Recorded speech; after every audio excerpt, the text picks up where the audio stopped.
And ఇప్పుడే ఇక్కడికి విచ్చేసినటువంటి మై ఫ్రెండ్ అనుదీప్ గారు, మిత్రమండలి. ఈరోజు యాక్చువల్లీ తను రానని చెప్పాడు, కానీ నేను యాంకరింగ్ చేస్తున్నాను కాబట్టి ఈరోజు మా మిత్రమండలి కాబట్టి వాళ్ళ తను ఇక్కడికి రావడం జరిగింది.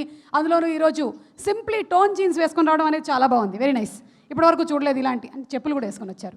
మీ కత్తెందుకో జానకి మూమెంట్ ఏంటి అని ఒకసారి కనుక్కుందాం అనుకుంటున్నాను. ఎవరిని అడుగుదాం ముందు?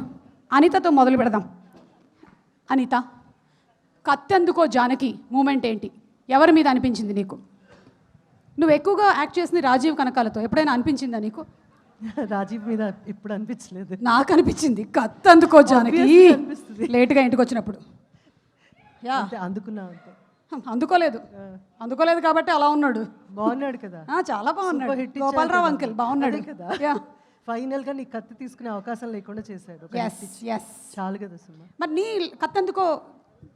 నా కత్తెందుకో మూమెంట్ ఇంట్లో వాళ్ళ మీద ఎప్పుడు అవ్వలేదు, కానీ కొంచెం నేను డిసిప్లిన్ టైంకి రాకపోతే మాత్రం కత్తి ఏంటి ఏదో గొడ్డలు కూడా అందుకుంటావు, అర్థమైంది. ఇప్పుడు ఆల్రెడీ 6ంటికి అన్నారు, 8ంటికి వచ్చారు. ఒక కత్తి అని ఉందా మన దగ్గర, ప్రొడక్షన్ దగ్గర? ఓ, అంటే మన ప్రోగ్రామ్ 6ంటికి కానీ 8ంటికన్నా వచ్చారనా?